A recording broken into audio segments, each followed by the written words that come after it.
one of the most recommended ways to look at your progress is by measuring your body fat.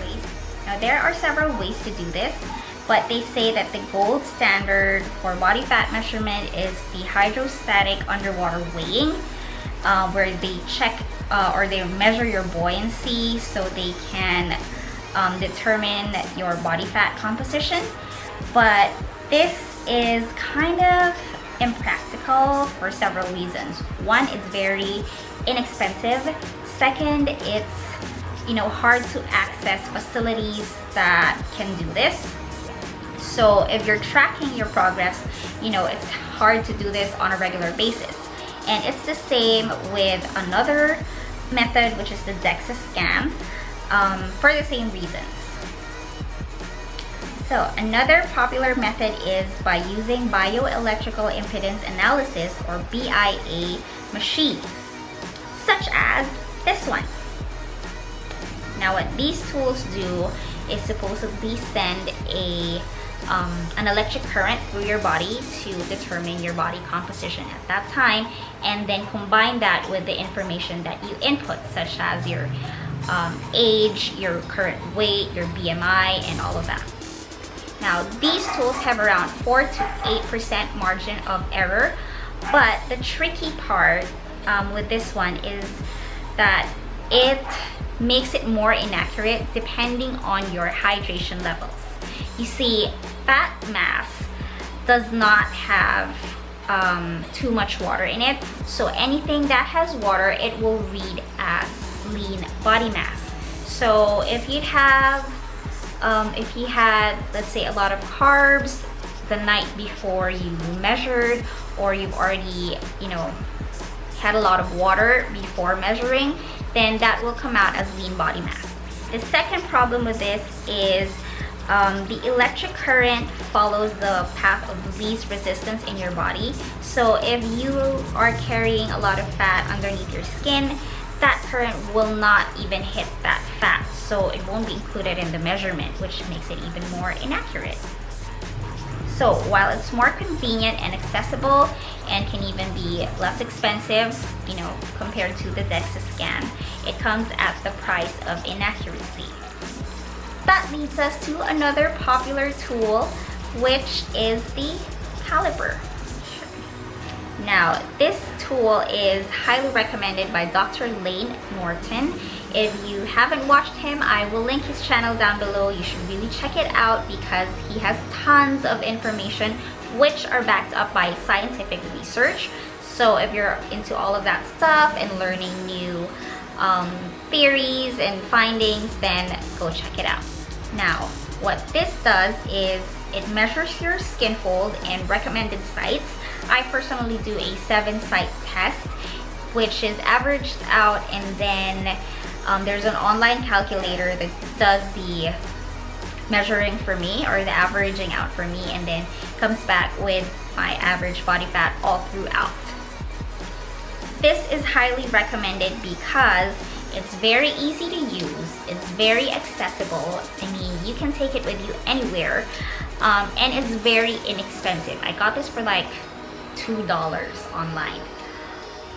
Now the trick to measuring your body fat, as with all of the other tools, is to do it with as much constant variables as you can.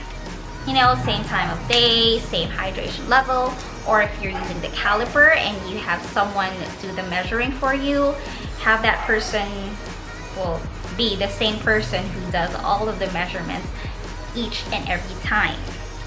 Now, because body fat measurements can also carry some level of inaccuracy, and at some point it will start to stall as well, you can also combine this with other methods, such as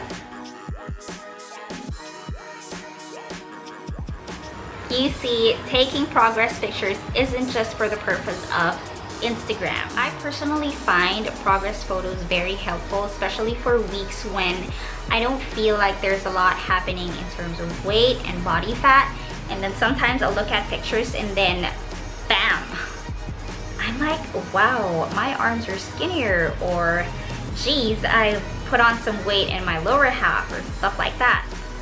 So it's important to have visual comparisons as far as progress pictures go. But the trick to doing this is to have the same lighting each and every time. So you kind of eliminate that variable from affecting, you know, how your body looks in pictures. And also try to do it with the same poses.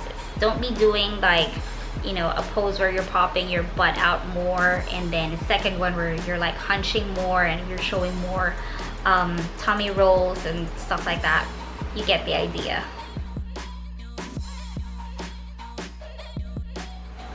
Now, if anything, I think this is actually more important than visuals, because even if you're, you know, visually looking like you're losing weight, but you're feeling a lot weaker or lethargic, less productive, you know, then it's definitely not a sign of progress at all.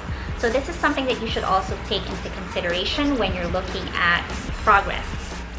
It's the same thing if you're not seeing any changes in your weight or your body fat, but you're definitely feeling stronger. And for example, last week you couldn't even squat like 20 kilos, and then this week you're, you know, up by 40 kilos or something like that. That is definitely a sign of good progress.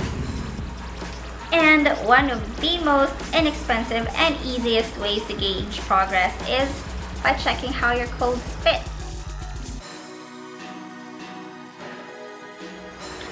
Personally, I, for one, know if I'm losing too much weight if I'm not able to wear my wedding band anymore.